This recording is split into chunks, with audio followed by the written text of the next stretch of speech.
قریباً 12 دن بعد اس نے سورج اس وقت دیکھا جب وہ اسے اس کے سیل سے نکال کر باہر برآمدے میں لائے، جہاں لوہے کے بڑے بڑے بلاک تپتی گرمی میں تپ رہے تھے۔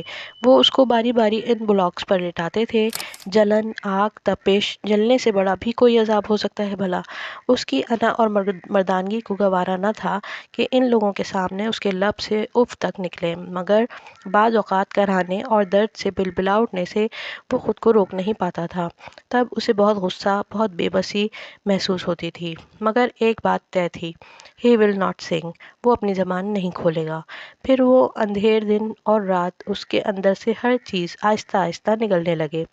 اپنی ذات کا وقار اور عزت نفس تو وہ کھو چکا تھا، پھر جب ہر روز اسے بے پناہ تشدد کر کے نیم جان حالت میں سیل کے سخت فرش پر پھینک کر چلے جاتے تو اندر موجود ہر جذبہ فرش کی گرمی میں بھسم ہونے لگتا۔ جیل جانے سے قبل وہ اتنا تلخ اور بے حس نہیں تھا۔ زندگی اور زندگی کی تمام تر نرمی اس کے اندر موجود تھی، مگر وہ ان تاریک دنوں نے ہر چیز اپنے اندر جذب کر لی۔ وہ دن اور رات کا حساب نہ کر پاتا۔ آہستہ آہستہ دن رات برابر ہو گئے۔ اس نے وقت کا حساب مکمل طور پر کھو دیا۔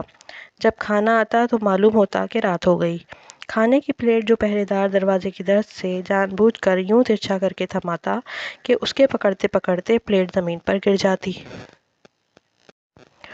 اسے اس گندی زمین سے کھانا اٹھا کے کھانا پڑتا، جس کو چباتے ہوئے بھی اندر ریت اور پتھر محسوس ہوتے تھے۔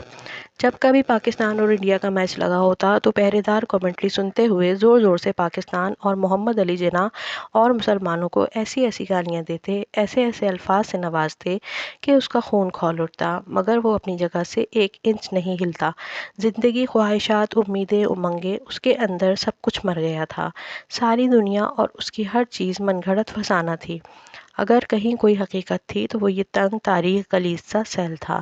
وہ اس روز بھی فرش پہ لیٹا چھت کو خالی خالی نظروں سے تک رہا تھا۔ اسے ممی یاد آ رہی تھیں۔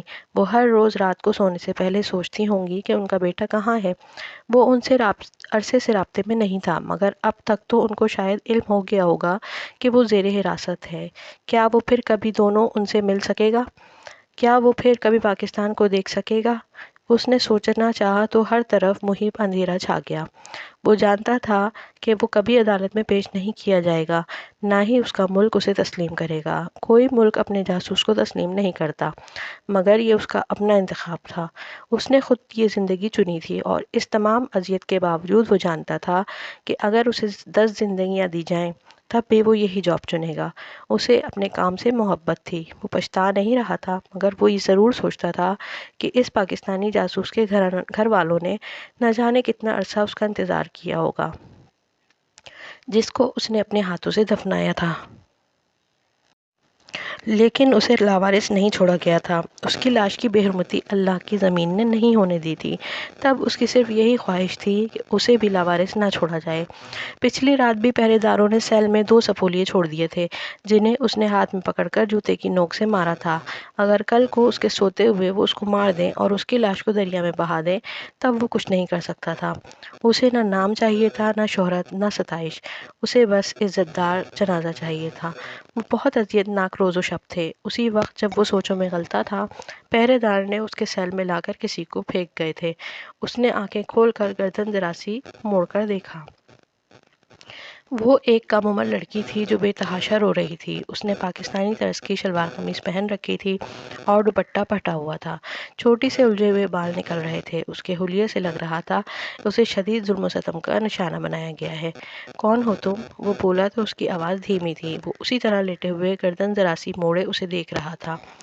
میں نے کچھ نہیں کیا، ہم پوری فیملی کرکٹ میچ دیکھنے آئے تھے۔ انہوں نے ہمیں جانے نہیں دیا۔ یہ کہتے ہیں ہم پاکستانی جاسوس ہیں۔ وہ روتے روتے اسے اپنے بارے میں بتانے لگی۔ اسے 20 دن ہو گئے تھے ان لوگوں کی قید میں اور وہ بہت دکھی تھی۔ وہ چپ چاپ اس کی روداد سنتا رہا۔ ابھی وہ بول ہی رہی تھی کہ سپاہی دوبارہ آئے اور اسے کھینچتے گھسیٹتے باہر لے جانے لگے۔ وہ بے اختیار خوف سے روتی چلاتی جیہان کو دیکھ کر اسے مدد کے لیے بلاتی رہی۔ جیہان نے گردن واپس موڑ کر آنکھیں بند کر لیں۔ وہ کچھ نہیں کر سکتا تھا۔ 3 دن تک روز رات کو وہ اس لڑکی کو لے جاتے۔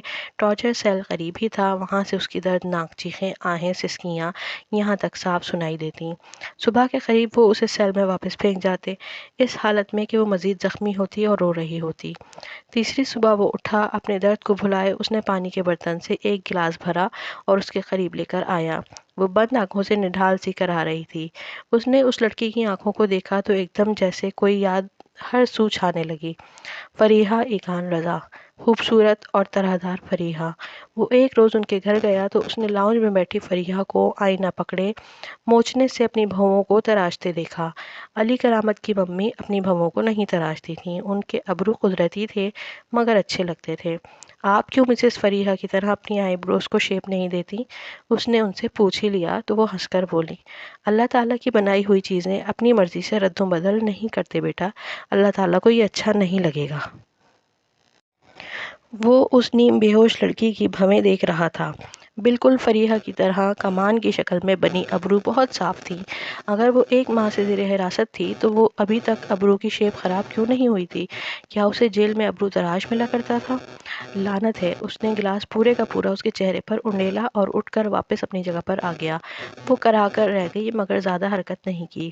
ایسے اسٹول پجن اکثر جیل میں مطلوبہ ملزم کے ساتھ ڈالے جاتے تھے تاکہ وہ اپنے اوپر ہونے والے مظالم کی داستان اور اپنی چیزیں سنا کر ملزم کو ڈرا سکیں اور وہ اپنی زبان کھول دے، یا کم از کم اس کی ہمدردی لے کر وہ اسٹول پجن اس کے بارے میں کچھ جان سکیں۔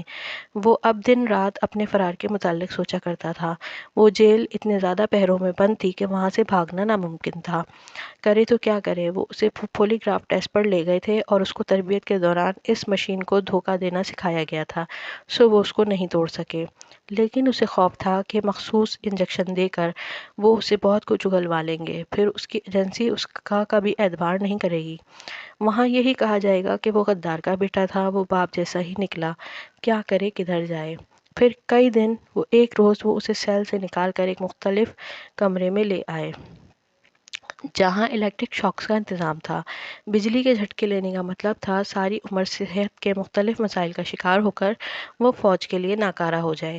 اس نے سوچنے میں بس 1 منٹ لگایا۔ السلام علیکم ناظرین، میری ویڈیوز دیکھنے والوں سے گزارش ہے کہ پلیز میرے چینل کو سبسکرائب ضرور کریں اور بیل آئیکن پر کلک کریں۔ اپنے چینل کو گرو کرنے کے لیے مجھے آپ کی سپورٹ کی ضرورت ہے۔ میں بہت محنت سے ویڈیوز بناتی ہوں، پلیز مجھے سپورٹ کریں، شکریہ۔